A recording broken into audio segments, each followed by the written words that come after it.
नमस्कार दोस्तों, फ्लेरी के लर्निंग ऐप पर मैं अजय यादव आपका पुनः स्वागत करता हूं। आइए हम लोग इसकी शुरुआत करते हैं और हम लोग पढ़ रहे हैं सामाजिक विज्ञान में भूगोल का अध्ययन कर रहे हैं। अब इसमें जो है हम लोग तीसरे अध्याय की तरफ आगे बढ़ रहे हैं और तीसरा अध्याय ये रहा आपके सामने, जिसे हम लोग अपवाह या ड्रेन एज के नाम से जानते हैं। तो आइए सबसे पहले हम लोग जानेंगे कि ड्रेन एज क्या है। तो आइए इसको देखते हैं कि ड्रेन एज क्या है। सबसे पहली चीज देखिए, अपवाह शब्द जो है यह एक क्षेत्र अर्थात नदी तंत्र की व्याख्या करता है। यहां आपको ध्यान देना है कि अपवाह जो शब्द है यह एक क्षेत्र के नदी तंत्र की व्याख्या करता है और एक नदी तंत्र द्वारा जिस क्षेत्र का प्रवाहित होता है, जिस क्षेत्र का जल प्रवाहित होता है उसे एक अपवाह द्रोणी कहा जाता है। ध्यान रखिएगा, मैंने क्या कहा कि अपवाह शब्द जो है यह एक क्षेत्र के नदी तंत्र की व्याख्या करता है, मतलब एक एरिया के नदी तंत्र की व्याख्या करता है। और यह जो है जिस क्षेत्र का जल प्रवाहित होता है उसे एक अपवाह द्रोणी कहा जाता है। संसार की सबसे बड़ी अपवाह द्रोणी अमेजन नदी है। कौन सी नदी है? अमेजन नदी है। इस पर आपको अंडरलाइन करना है कि अगर ये पूछा जाए कि अपवाह की दृष्टि से संसार की सबसे बड़ी नदी कौन सी है, तो आप कहेंगे कि संसार की सबसे बड़ी अपवाह द्रोणी जो नदी है उसका नाम है अमेजन नदी। अब दो अपवाह बेसिन के मध्य उठे भूभाग को जल विभाजक या जल संभर कहते हैं। तो यहां पर ध्यान रखिएगा, ये एक की बात है और यहां दो की बात है। जहां दो अपवाह और बेसिन के मध्य उठे भूभाग को हम क्या बोलते हैं? जल विभाजक बोलते हैं या जल संभर बोलते हैं। ठीक है, आइए नेक्स्ट में हम लोग शुरू करते हैं इसके आगे। देखिए, भारत में अपवाह तंत्रों का स्वरूप। अब हमको ये जानना है कि भारत में जो अपवाह तंत्र का स्वरूप है वह कितने प्रकार का है या कौन कौन सा अपवाह तंत्र भारत में देखने को मिलता है। तो आइए हम लोग जानते हैं कि कौन कौन सा अपवाह तंत्र भारत में देखने को मिलता है, जिसमें से पहला आपका होगा जालीनुमा। पहला क्या है भाई? जालीनुमा अफवाह प्रतिरूप। तो पहला जो आपका है जालीनुमा अफवाह प्रतिरूप। इस पर ध्यान देंगे कि जालीनुमा अफवाह प्रतिरूप क्या है, उस पर गौर करिएगा कि जब मुख्य नदियां एक दूसरे के समानांतर बहती हों और सहायक नदियां उनसे समकोण पर मिलती हों तो ऐसा प्रतिरूप जालीनुमा अफवाह प्रतिरूप कहलाता है। कहने का मतलब कि जब जो है मुख्य नदियां एक दूसरे के समानांतर बहती हों, दो नदी ऐसे समानांतर बहती, समानांतर का मतलब ऐसे पैरेलल, ठीक है।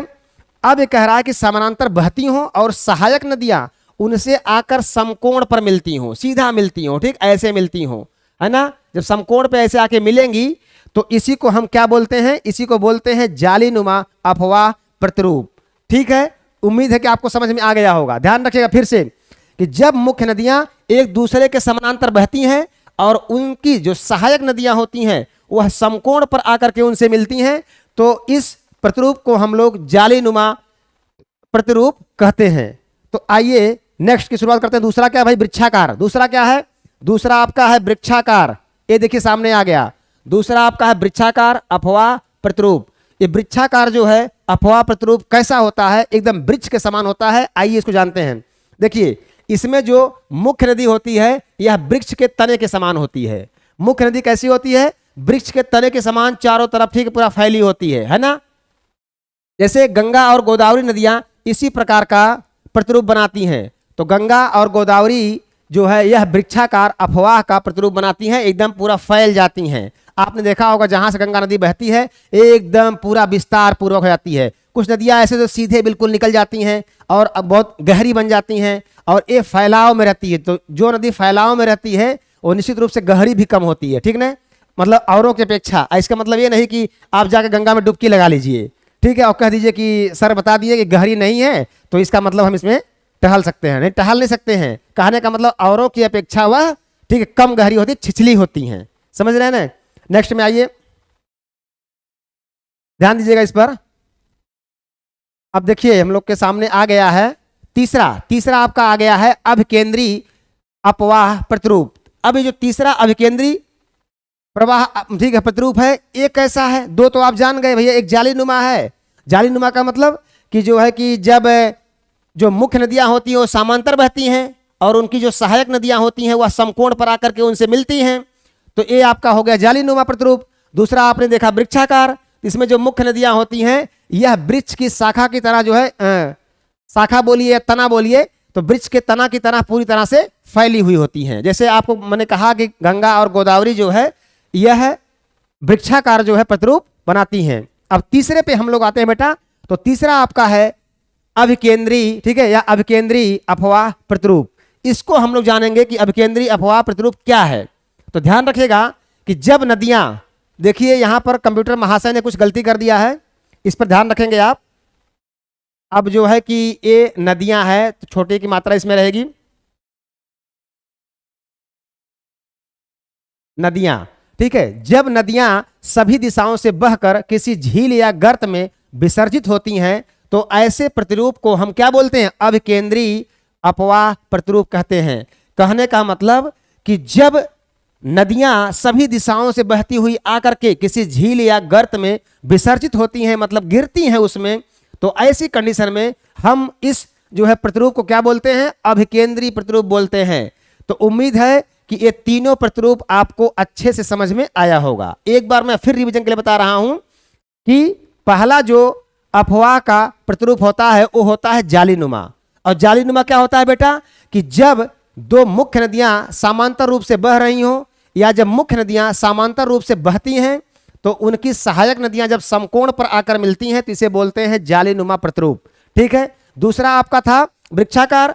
तो मैंने आपसे कहा था कि जब मुख्य नदी एक वृक्ष के तने की तरह होती है, अर्थात जो है एकदम पूरा फैलाव में होती है, तो उसको हम लोग बोलते हैं, क्या बोलते हैं? उसको बोलते हैं वृक्षाकार प्रतिरूप। और वृक्षाकार प्रतिरूप, ठीक है, आपके भारत में गोदावरी और जो है गंगा ये ऐसे स्वरूप को बनाती हैं।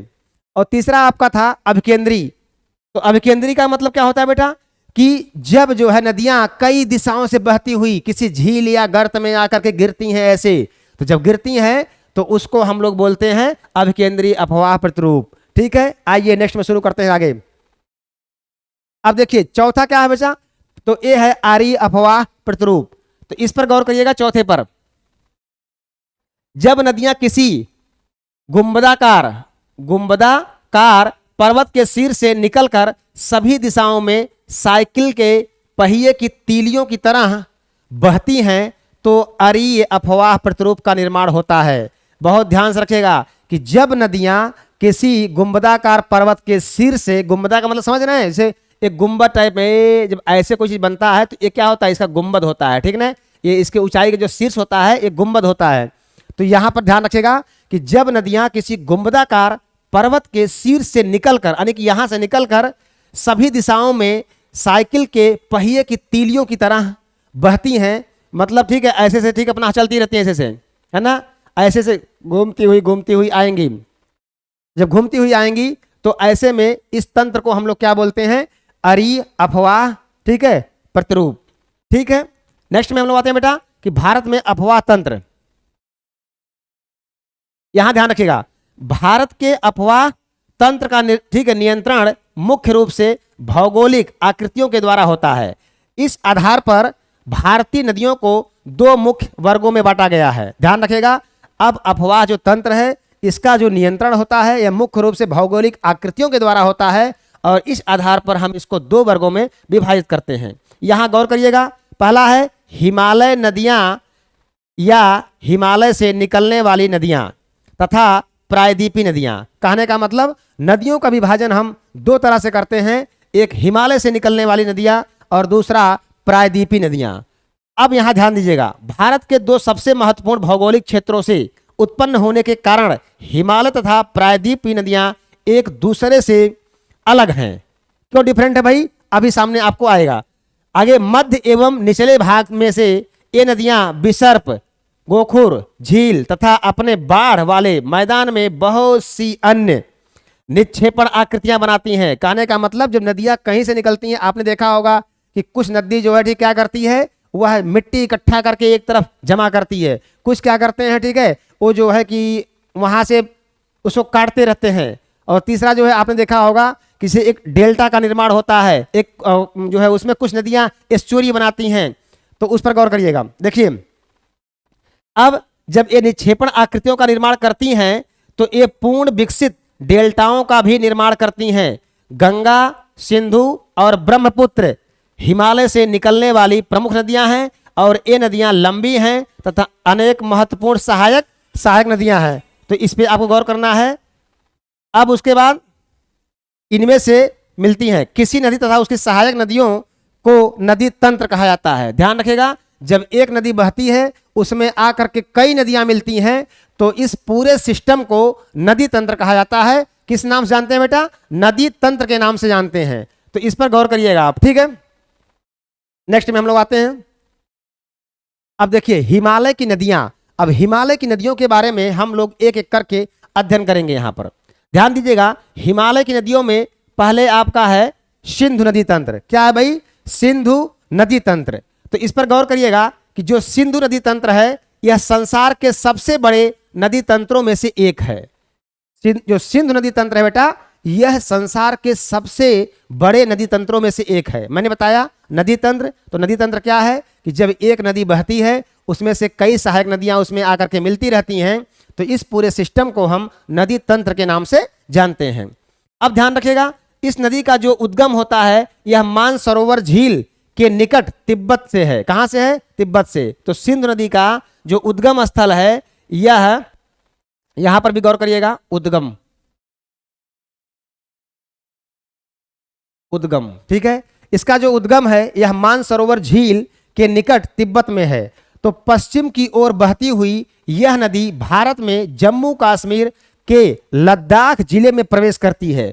तो यहां पर गौर करना है कि जो सिंधु नदी है आपको, ठीक है, मैप में मिलेगा जो सबसे ऊपर जम्मू कश्मीर का एरिया पड़ता है, ठीक, वहां ध्यान देंगे आप। तो भारत में जम्मू कश्मीर के लद्दाख जिले में प्रवेश करती है और सिंधु द्रोणी 1/3 से कुछ ज्यादा हिस्सा भारत के जम्मू कश्मीर, हिमाचल प्रदेश और पंजाब में तथा शेष पाकिस्तान में स्थित है। तो कहने का मतलब यह जो नदी है इसका जो उद्गम स्थल है, मतलब ये निकलती कहां से है बेटा? तो ये निकलती है मानसरोवर झील के निकट तिब्बत में से निकलती है। तो जब वहां से निकलेगी तो भाई कुछ हिस्सा जम्मू कश्मीर में होते हुए फिर आगे साइड से पाकिस्तान में चली गई है। तो इसमें से कौन कौन से, ठीक है, राज्य इसका लाभ लेते हैं? तो जम्मू कश्मीर हुआ और इसके लद्दाख जिले में एंट्री करती है, तो जिसके कारण जो है जम्मू कश्मीर, हिमाचल प्रदेश और पंजाब में इसका हिस्सा है, लेकिन शेष हिस्सा जो है वो पाकिस्तान में चला गया है, ठीक है। अब आते हैं इसमें आगे, देखिएगा दूसरे नंबर पे क्या है भाई? ठीक है, ये देखिए रावी है, चिनाब है, ब्यास है, झेलम है, ये सब जम्मू कश्मीर, ठीक है। अगर आप देखेंगे तो यहां सब जो है नदियां आपको दिखाई देंगी, ठीक है। नेक्स्ट में हम लोग आते हैं गंगा नदी तंत्र। गंगा नदी तंत्र के बारे में जानते हैं। दूसरा क्या है? गंगा नदी तंत्र। अभी हम लोग तंत्र का अध्ययन कर रहे हैं ना। देखिए गंगा का स्रोत उत्तराखंड के गढ़वाल हिमालय में स्थित गंगोत्री हिमनद है। अब यहां पर ध्यान देना है कि इनका स्रोत कहां से है, इनका उद्गम स्थल कहां से माना जाता है? तो गंगा का जो स्रोत है ये उत्तराखंड के, ठीक है, गढ़वाल हिमालय में स्थित गंगोत्री से माना जाता है, गंगोत्री हिमनद से माना जाता है। अर्थात गंगा का उद्गम स्थल कहां से है? गंगोत्री से है, ठीक है। यहां यह भागीरथी के नाम से जानी जाती हैं। तो जब वहां से निकलती हैं गंगा जी तो बेटा किस नाम से जानी जाती हैं? तो भागीरथी के नाम से जानी जाती हैं। अर्थात गंगा जब गंगोत्री से निकलती हैं तो वहां निकलते समय उन्हें भागीरथी के नाम से पुकारा जाता है। अब ध्यान रखिएगा, हिमालय से निकलने वाली बहुत सी नदियां हैं, जैसे यमुना, घाघरा, गंडक, कोसी, ठीक है, ये सब नदियां वहां से निकलती हैं। अब ध्यान रखिएगा, यमुना नदी हिमालय के यमुनोत्री हिमानी से निकलती है और घाघरा, गंडक तथा कोसी नेपाल हिमालय से निकलती हैं। तो इसमें तीनों चीजों को आपको ध्यान देना होगा कि यहां पर जो है हिमालय से निकलने वाली बहुत नदियां हैं, यमुना भी है, घाघरा भी है, गंडक भी है, कोसी भी है, ठीक ना। और इसमें जो यमुना है यह हिमालय के यमुनोत्री हिमानी से निकलती है और बाकी घाघरा, गंडक और कोसी यह नेपाल हिमालय से निकलती है। तो इसमें आपको मैंने स्टार्टिंग बताया था कि हिमालय के भी कई भाग कर दिए गए हैं, ठीक है, और ये चीजें आपको पीछे बताई गई थी। अब यहां ध्यान रखेंगे, आगे है बाएं तथा दाहिने किनारे की सहायक नदियों के जल से परिपूर्ण होकर गंगा पूर्व दिशा में, किसमें? पूर्व दिशा में पश्चिम बंगाल के फरक्का तक बहती हैं और यहां नदी दो भागों में बढ़ जाती है, भागीरथी, हुगली। हुगली का मतलब समझ रहे हैं आप कि जो इसकी एक वितरिका है, मतलब इसकी एक शाखा है, ठीक। नेक्स्ट में दक्षिण की ओर बहती है तथा डेल्टा के मैदान से होते हुए बंगाल की खाड़ी में मिल जाती है। कहने का मतलब जब गंगा वहां से आती हैं तो ये सीधे डायरेक्ट आकर गंगा ही नहीं होती है, ठीक है, बीच में कई नदियों का संगम होता रहता है, वो मिलती रहती हैं। और जब मिलती रहती हैं तो यहां पर ध्यान देना है कि बंगाल की खाड़ी में आकर के ये गिर जाती हैं। मुख्य धारा दक्षिण की ओर बहती हुई बांग्लादेश में प्रवेश कर जाती है। और जब बांग्लादेश में प्रवेश करती है तो इस पर ध्यान रखिएगा, बांग्लादेश में जब यहां पर प्रवेश करती है एवं ब्रह्मपुत्र नदी इससे आकर मिल जाती है, अंतिम चरण में गंगा और ब्रह्मपुत्र समुद्र में विलीन होने से पहले मेघना के नाम से जानी जाती हैं। कहने का मतलब कि यह नदी जो है समुद्र में विलीन होने से पहले इसका नाम क्या पड़ जाता है, मेघना। इसको मेघना के नाम से जानते हैं। जो गंगा और ब्रह्मपुत्र की जो संयुक्त धारा है यह जाकर के समुद्र में मिले उससे पहले इसको ठीक किस नाम से जानते हैं, मेघना के नाम से जानते हैं। इन नदियों के द्वारा बनाए गए डेल्टा को सुंदरबन डेल्टा के नाम से जाना जाता है। अर्थात ये नदी जिस डेल्टा का निर्माण करती है उसे सुंदरबन डेल्टा के नाम से जाना जाता है। सुंदरबन डेल्टा कहाँ है, जम्मू कश्मीर में है। कहाँ पर है, जम्मू कश्मीर में। अब यहां ध्यान रखेंगे इसके अलावा इसके, ठीक है, और दो पार्ट कौन कौन से भाई, दामोदर है, घाघरा है, रामगंगा है, कोसी है, ठीक है। नेक्स्ट में आते हैं हम लोग। अब आते हैं तीसरा तंत्र आपके सामने आ गया है, ब्रह्मपुत्र नदी तंत्र। क्योंकि आपको पता है कि हम लोग ड्रेन एज ही पढ़ रहे हैं, तो ऊपर आपने पढ़ा सिंधु नदी तंत्र, फिर पढ़ा आपने गंगा नदी तंत्र, और उसके बाद तीसरा आप पढ़ रहे हैं ब्रह्मपुत्र नदी तंत्र। अब इसमें आते हैं कि भैया ये कहां से निकलती हैं, तो इस पर ध्यान रखिएगा कि यह जो नदी है यह तिब्बत में कैलाश पर्वत के मानसरोवर झील के पूर्व तथा सिंधु तथा सतलुज के स्रोतों के काफी समीप से निकलती है। अब यह नामचा बरवा, यहां ध्यान रखेंगे ये नाम आपके लिए इंपॉर्टेंट है, नामचा बरवा, ठीक है। कभी कभी उद्गम स्थल में इसका नाम देता है और उससे आपसे पूछता है तो आपको नामचा बरवा याद रखना है। शिखर 7,757 मीटर के पास पहुंचकर अंग्रेजी के यू अक्षर जैसा मोड़ बनाकर भारत के अरुणाचल में प्रदेश, ठीक है, भारत के अरुणाचल प्रदेश में गार्ज के माध्यम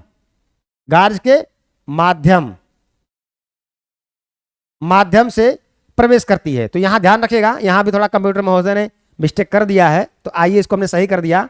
तो गार्ज के माध्यम से प्रवेश करती है। यहां इसे दिहांग के नाम से जानते हैं। किस नाम जानते हैं बेटा, दिहांग के नाम से जाना जाता है।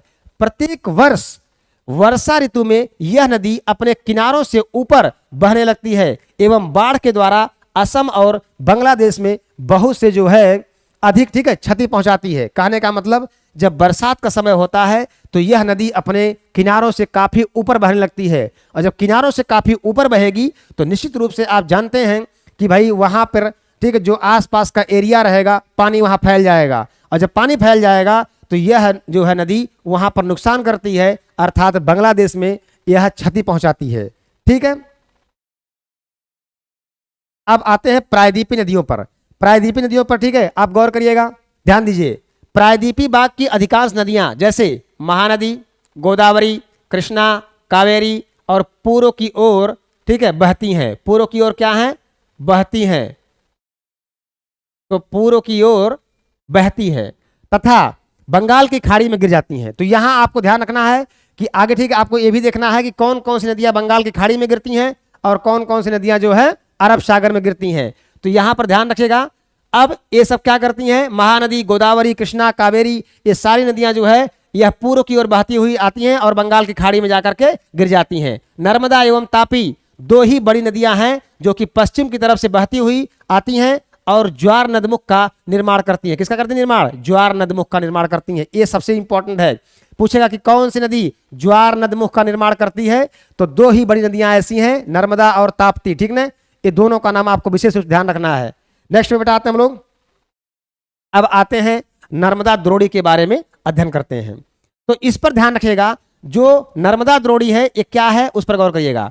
तो नर्मदा का उद्गम जो है यह मध्य प्रदेश में अमरकंटक पठार के पश्चिमी भाग से लगभग, यहां ध्यान रखिएगा काफी जो है मिस हो गया है। तो नर्मदा का उद्गम जो उद्गम है यह मध्य प्रदेश से, कहां से? मध्य प्रदेश से। तो मध्य प्रदेश में आकर के अमरकंटक पहाड़ी, ठीक, ये ध्यान रखेंगे आप। अमरकंटक जो पठार के पश्चिम में है, तो अमरकंटक अगर आप पहाड़ी भी याद रखेंगे तो भी आपके लिए बस यहीं से इतना, बस मतलब कहां से इसका मेन सिस्टम है, कहां से उत्पन्न होती है, ठीक है, कहां से निकलती है। तो नर्मदा का जो उद्गम स्थल है यह मध्य प्रदेश में अमरकंटक पठार के पश्चिमी भाग से, कहां से?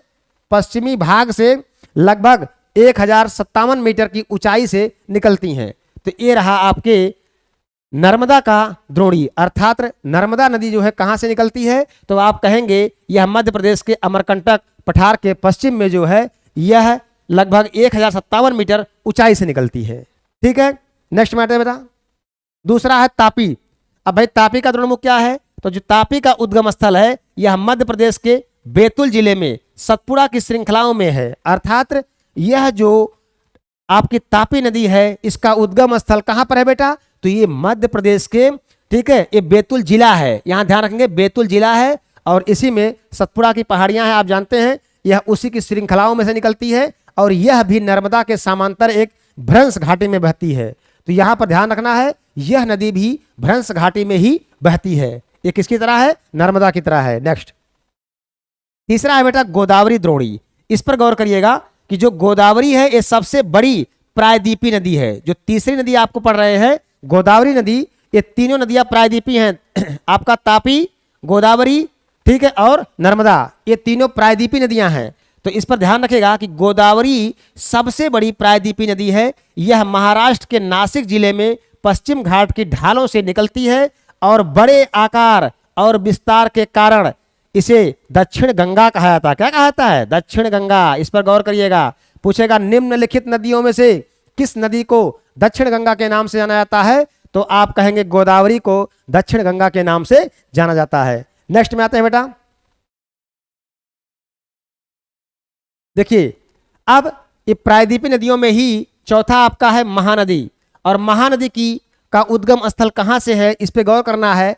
तो महानदी का जो उद्गम स्थल है यह छत्तीसगढ़ की उच्च भूमि है। क्या है भाई? छत्तीसगढ़ की उच्च भूमि है। तो इतना आपको जानना है कि महानदी का जो उद्गम स्थल है ये छत्तीसगढ़ की उच्च भूमि है, ठीक। इस तरह से आपने सबके जो मैंने आपको बताया है सबके उद्गम स्थल को कि कौन सी नदी कहां से निकलती है और उसके बाद कहां गिरती है। और दूसरी खास बात बेटा कि आपको ये जानना है कि कौन कौन सी हिमालय की नदियां हैं और कौन कौन सी प्रायद्वीपी पठार की नदियां हैं, ठीक है। तो प्रायद्वीपी नदियां और हिमालय से निकलने वाली नदियां, सब नदियों को आपको अलग अलग कैटेगराइज कर लेना है और कैटेगराइज करने के बाद आपको उसमें ये दिखाना है कि भाई कौन कौन सी नदी जो है हिमालय से निकल रही है, कौन कौन सी प्रायद्वीपी नदियां हैं। तो इसको आप मानचित्र के जरिए करेंगे। नेक्स्ट में आते हैं हम लोग, अगला देखिए कृष्णा द्रोणी है।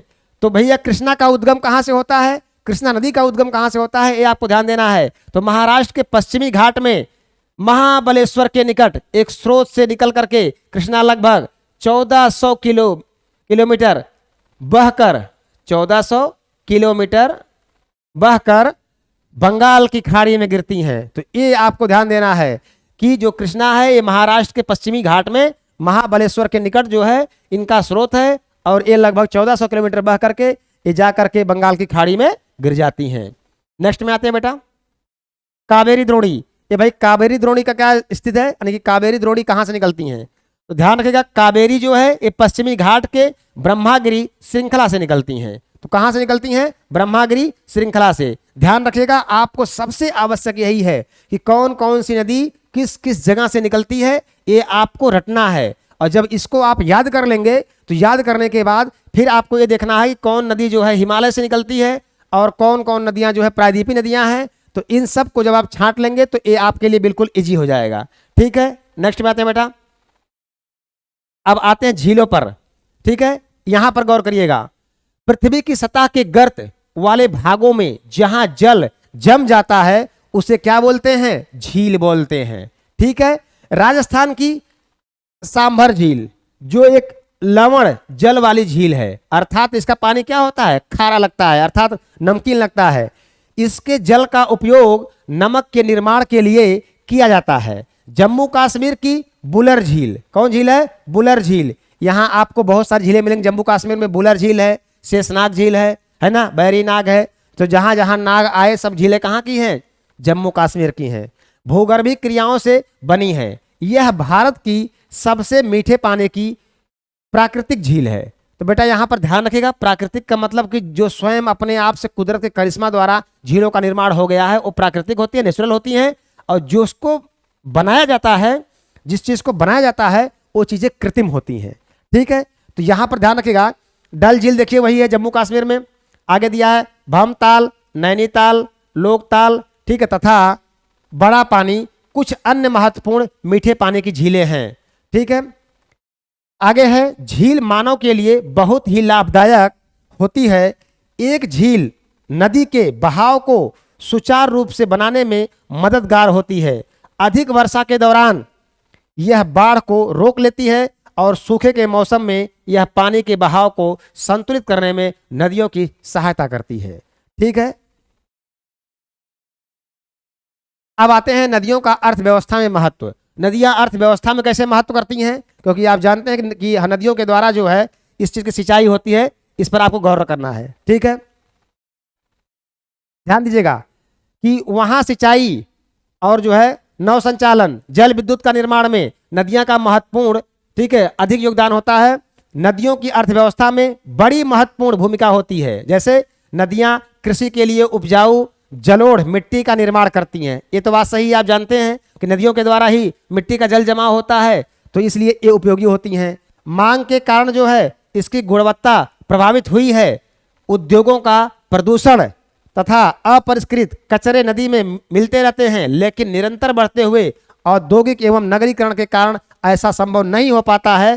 तथा अनेक नदियां प्रदूषण का स्तर जो है कि अनेक नदियों का प्रदूषण का स्तर बढ़ता जा रहा है और इस पर हमको क्या करना होगा? रोक लगानी होगी, यानी कि हम किसी भी कचरे को नदी में प्रवाहित होने से रोके।